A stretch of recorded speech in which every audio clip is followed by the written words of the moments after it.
Successful. This is Loxy. Good morning.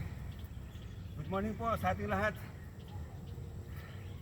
Natakpan ng damo itong, nabalutan ng damo itong hose. Kaya pinagtsagang kong kunin dun sa maraming damo na yon.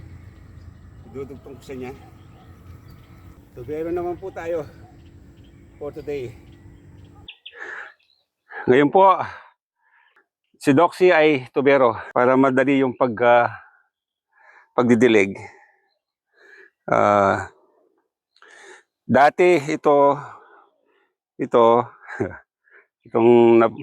naputol na to, doon pinagapang ko doon sa dulo doon para abot yung mga halaman kong gumalmela doon sa harap ng bakod.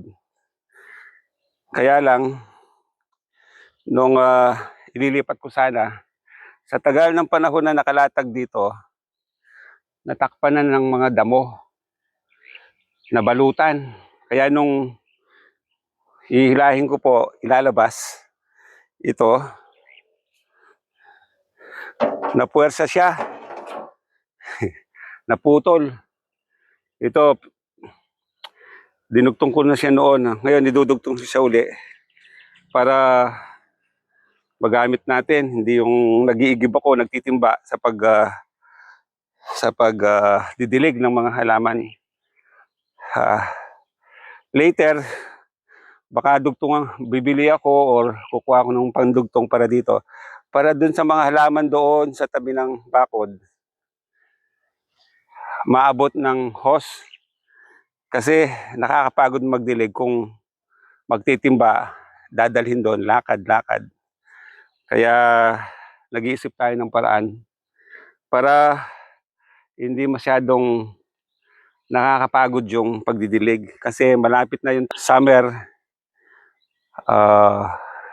baka hindi na kayanin ng soil moisture, kailangan ng suporta ng pagpapatubig.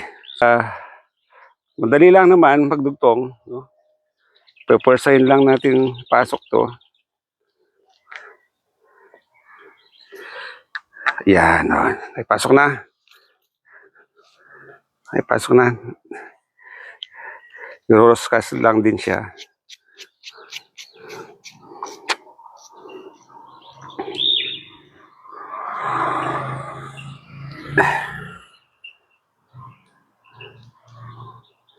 Sayang kasi kung pababayaan ko lang na hindi ko nakunin yung kape. Mas mahaba pa yung nandun, yung natakpan, kaysa sa nakalabas, nakalitaw.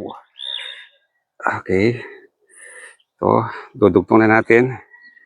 Itong, mayroon na tayong mahabang hose.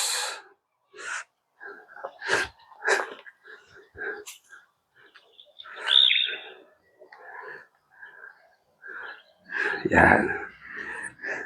Kailangan natin paikot. Yung isa na lang.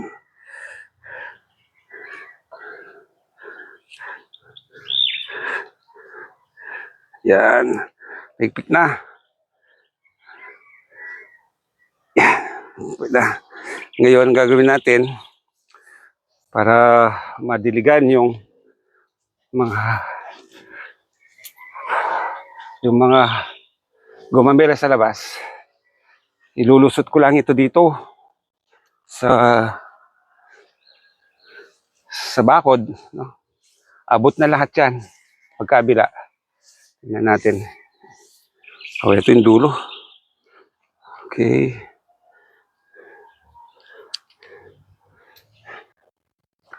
Palulusot. Try natin.